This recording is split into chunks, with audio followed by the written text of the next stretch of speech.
নমস্কাৰ এনি টকছলৈ আপোনালোক সকলোকে স্বাগতম জনাইছো। বিজেপি চৰকাৰ শেষ হ'বলৈ মাজত আৰু 10 মাহ বাকী আছে।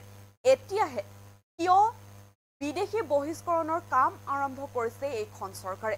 হিন্দু মুছলমানৰ ৰাজনীতি কৰি 2026 চনৰ নিৰ্বাচনী বৈতৰণি পাৰ কৰিবৰ বাবে এনে কাম কৰিছে এইখন চৰকাৰে। মুখ্যমন্ত্ৰী হিমন্ত বিশ্ব শৰ্মাৰ বিৰুদ্ধে এনেদৰে এতিয়া বিস্ফোৰণ মন্তব্য কৰিছে শিৱসাগৰৰ বিধায়ক অখিল গগৈ। কি কৈছে তেওঁ জনাই আছো সবিশেষ। এই মুহূৰ্তত জনাই আছো আপোনালোকক বিজেপি চৰকাৰ শেষ হ'বলৈ আৰু 10 মাহ সময় আছে। এতিয়াহে কিয় বিদেশী বহিষ্কাৰৰ কাম আৰম্ভ কৰিছে চৰকাৰে? কাৰণ হিন্দু মুছলমানৰ ৰাজনীতি কৰি 26 চনৰ নিৰ্বাচনী বৈতৰণি পাৰ হ'বলৈ এই কাম কৰিছে চৰকাৰে। লগতে ঈদৰ সময়ত যি কটন কলেজৰ চৌহদত নিষিদ্ধ মাংস উদ্ধাৰ হৈছিল, নিষিদ্ধ মাংস উদ্ধাৰক লৈ বিস্ফোৰক মন্তব্য কৰিছে অখিল গগৈ। ধুবুৰী মন্দিৰৰ চৌহদতো উদ্ধাৰ হৈছিল নিষিদ্ধ মাংস, আৰু সেই কাম বিজেপি মানুহেই কৰিছে বুলি এনেদৰে বিস্ফোৰণ মন্তব্য কৰিছে এতিয়া অখিল গগৈ। কোনো সংখ্যালঘু মানুহে ধুবুৰীত কৰা নাই, কোনো হিন্দু মহিলাই বিজেপিৰ লগত এই কাম কৰিছে। হিন্দু মুছলমানৰ ৰাজনীতি কৰিবলৈ এই চৰকাৰখনে 3টা কাম কৰিব। হিন্দু মুছলমানৰ ৰাজনীতি কৰিবলৈ এই চৰকাৰখনে 3টা কাম কৰিব। অবৈধভাৱে যিকোনো মুছলমান মানুহক ধৰি অসমৰ সীমা বাহিৰ কৰি অসমত অস্থিৰতা সৃষ্টি কৰিবলৈ চেষ্টা কৰিব, যাতে হিন্দু মুছলমানৰ মাজত অশান্তিৰ সৃষ্টি হয়। আৰু দ্বিতীয়তে চাই সংখ্যালঘু মানুহ কিছুমানৰ ঘৰ উচ্ছেদ কৰিব তেওঁ।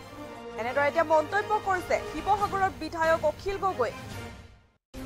আৰু উচ্ছেদ কৰি হিন্দু মুছলমানৰ এটা বাতাবৰণ তৈয়াৰ কৰিব। আৰু লগতে বিজেপি RSS আৰু সংঘ পৰিবাৰৰ সংগঠনৰ জৰিয়তে হিন্দু মুছলমানৰ মাজত সংঘাত লগাব বাবে চেষ্টা কৰিছে বুলি বিস্ফোৰণ মন্তব্য কৰিছে এতিয়া অখিল গগৈ। মুখ্যমন্ত্ৰী হিমন্ত বিশ্ব শৰ্মাৰ বিৰুদ্ধে শিৱসাগৰৰ সাংসদ অখিল গগৈৰ বিস্ফোৰণ মন্তব্য।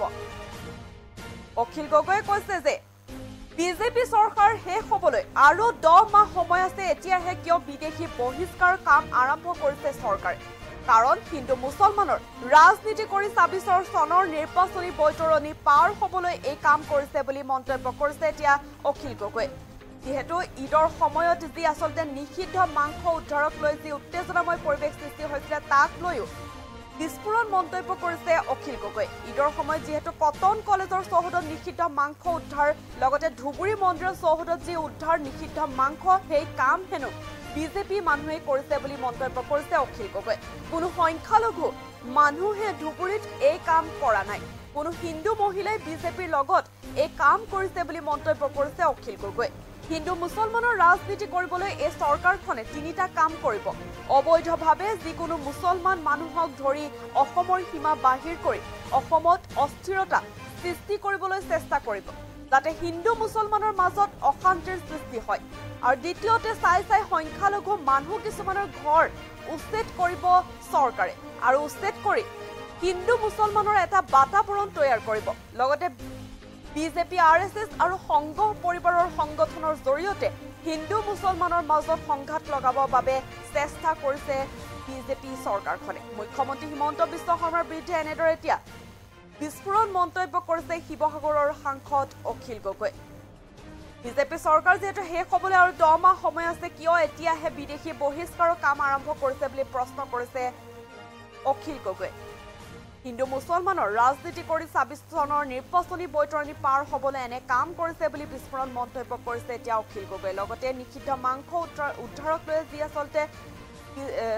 আচলতে উত্তেজনাময় পৰিস্থিতিৰ সৃষ্টি হৈছিল, তাক লৈ এতিয়া বিস্ফোৰণ মন্তব্য কৰিছে অখিল গগৈ। ঈদৰ সময়ত কটন কলেজৰ আৰু ধুবুৰী মন্দিৰৰ চৌহদত যি আচলতে নিষিদ্ধ মাংস উদ্ধাৰ হৈছিল, তাক লৈ সেই কাম আচলতে বিজেপি মানুহেই কৰিছে বুলি এতিয়া বিস্ফোৰণ মন্তব্য কৰিছে অখিল গগৈ। কোনো সংখ্যালঘু মানুহে ধুবুৰীত এনে কাম কৰা নাই, কোনো হিন্দু মহিলাই বিজেপিৰ লগত এই কাম কৰিছে বুলি মন্তব্য কৰিছে অখিল গগৈ।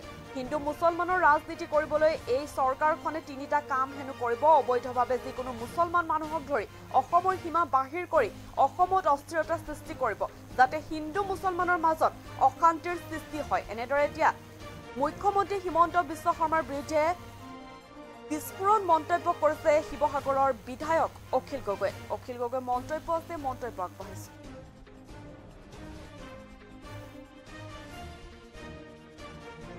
যে এতিয়া হিন্দু মুছলমানৰ ৰাজনীতি কৰি 2026 চনৰ নিৰ্বাচনী বৰ্তৰণি পাৰ হ'বৰ কাৰণে তেখেতে কাম কৰিব খুজিছে। আৰু 10 মাহ সময় আছে। এই 10 মাহৰ পৰা বিদেশী খেদা কিয় আৰম্ভ কৰিব খুজিছে তেখেতে? বিদেশীক লৈ ইমান হুলস্থুল কেলে কৰিছে? হিন্দু মুছলমানৰ ৰাজনীতি কৰিবৰ কাৰণে এই চৰকাৰখনে 3টা কাম এতিয়া কৰিব। চাই সংখ্যালঘু মানুহ কিছুমানৰ ঘৰ ভাঙিব এতিয়া উচ্ছেদ। আৰু উচ্ছেদ কৰি কি কৰিব? গোটেই অসমত হিন্দু মুছলমানৰ এটা বাতাবৰণ তৈয়াৰ কৰিব। এতিয়া অসমৰ মুখ্যমন্ত্ৰীয়ে যিটো কাম কৰিছে, এনেই মানুহক সন্দেহতে ধৰি আনিছে। মুখ্যমন্ত্ৰীয়েতো কৈছে কালি, আপোনালোকে শুনিছে নিশ্চয়, যে NRCত নাম থাকিলেও সেই মানুহজনক মই বিদেশী বুলি ধৰি আনিব পাৰোঁ। অসমৰ মুখ্যমন্ত্ৰীয়ে কৈছে যে NRCত নাম থকাৰ পাছতো যদি আমি সন্দেহ কৰোঁ যে তেওঁ বিদেশী, তেতিয়াহ'লে সেই ডিচিজনে সেই মানুহজনক ধৰি আনিব পাৰিব আৰু ধৰি আনি তেওঁক অসমৰ পৰা পৰিষ্কাৰ কৰি দিব। এইটো সম্পূৰ্ণৰূপে এটা ইলিগেল, অবৈধ,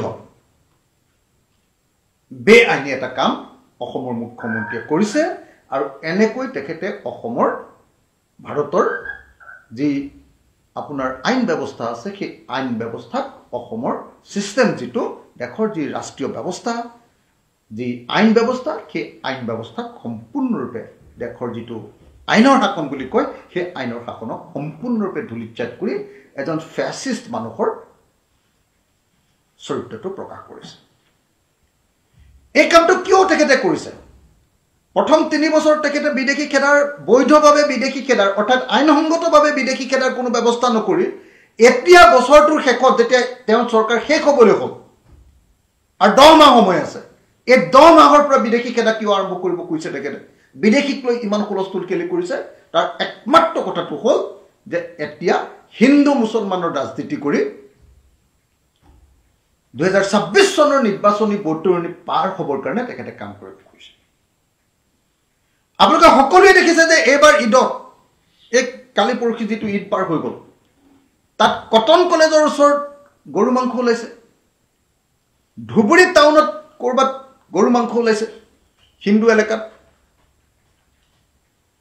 নিষিদ্ধ মাংস ওলাইছে। পিছত ওলাইছে যে সেইবিলাক আকৌ বিজেপি মানুহে কৰিছে। এই কামটো বিজেপিৰ মানুহে কৰিছে। কোনো সংখ্যালঘু মানুহে ধুবুৰীত কৰা নাই। কোনোবা মহিলা ওলাইছে যে হিন্দু মহিলাই এই কামটো কৰিছে, বিজেপিৰ লগত জড়িত মহিলাই কৰিছে। গতিকে এই মুহূৰ্তত আমি দেখিবলৈ পাইছোঁ যে হিন্দু মুছলমানৰ ৰাজনীতি কৰিবৰ কাৰণে এই চৰকাৰখনে 3টা কাম এতিয়া কৰিব। 1 নম্বৰ, অবৈধভাৱে তেওঁলোকে যিকোনো মুছলমান মানুহক ধৰি নি অসমৰ সীমা বাহিৰ কৰি দিবলৈ চেষ্টা কৰি অসমত এটা সাংঘাতিক ধৰণৰ অস্থিৰতা এটা তৈয়াৰ কৰিবলৈ চেষ্টা কৰে, যাতে হিন্দু মুছলমানৰ ৰাজনীতি এটা গঢ়ি উঠে। এটা অস্থিৰতা, এটা সংঘৰ্ষময় পৰিৱেশ, এটা অশান্তিকৰ পৰিৱেশ, যাতে এইটোক লৈ ক্ৰিয়া প্ৰতিক্ৰিয়াৰ মাজেদি যাতে বিজেপি চৰকাৰে ফাইদা লুটিব পাৰে।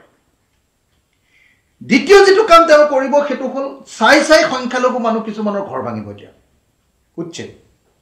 আৰু উচ্ছেদ কৰি কি কৰিব? গোটেই অসমত হিন্দু মুছলমানৰ এটা বাতাবৰণ তৈয়াৰ কৰিব। এইটো দ্বিতীয়।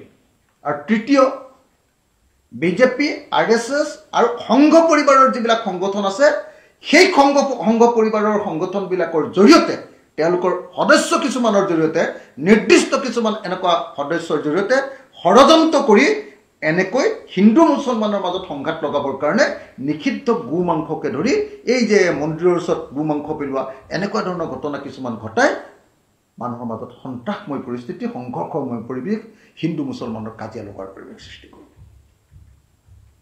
সেইকাৰণে মই অসমৰ প্ৰত্যেকজন নাগৰিকক বিনম্ৰভাৱে অনুৰোধ জনাইছোঁ যে যিজন মুখ্যমন্ত্ৰীয়ে যোৱা 4টা বছৰত বিদেশী খেদিবৰ কাৰণে কোনো উদ্যোগ নল'লে, আনকি তেওঁৰ নিজৰ বিজেপি চৰকাৰৰ সৰ্বানন্দ সোণোৱালৰ চৰকাৰতকৈ তেওঁ কম বিদেশী খেদিছে, তৰুণ গগৈ ডাঙৰীয়াতকৈও কম বিদেশী খেদিছে, কংগ্ৰেছক য'ত তেওঁলোকে কৈ থাকে যে কংগ্ৰেছে বিদেশী ৰক্ষণাবেক্ষণ দিয়ে, য'ত তৰুণ গগৈ চৰকাৰ কংগ্ৰেছ চৰকাৰ দিনত 181জনকে গড়ে বিদেশী খেদিছে, সৰ্বানন্দ সোণোৱালে 52জনকে খেদিছে, আৰু অতি বিদেশীৰ বিৰুদ্ধে হাল্লা হুলস্থুল কৰি থকা হিমন্ত বিশ্ব শৰ্মা চৰকাৰে হিমন্ত বিশ্ব শৰ্মাই 40জনকে বছৰেকত বিদেশী খেদিছে, বহিষ্কাৰ কৰিছে।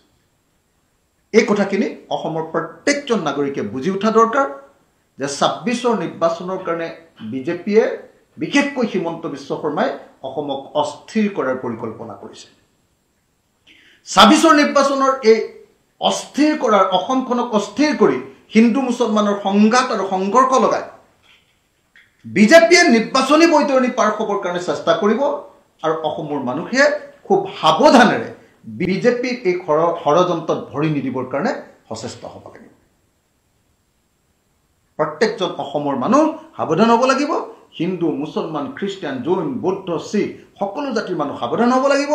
আমাৰ থলুৱা বা আপোনাৰ অন্যান্য বহিৰাগত যোনেই নহওক লাগিলে অসমত স্থায়ীভাৱে বসবাস কৰা প্ৰত্যেকজন নাগৰিক সাজু হ'ব লাগিব, সাৱধান হ'ব লাগিব, নহ'লে কিন্তু বিজেপিয়ে আমাৰ মাজত সংঘৰ্ষ লগাই খতম কৰি দিব।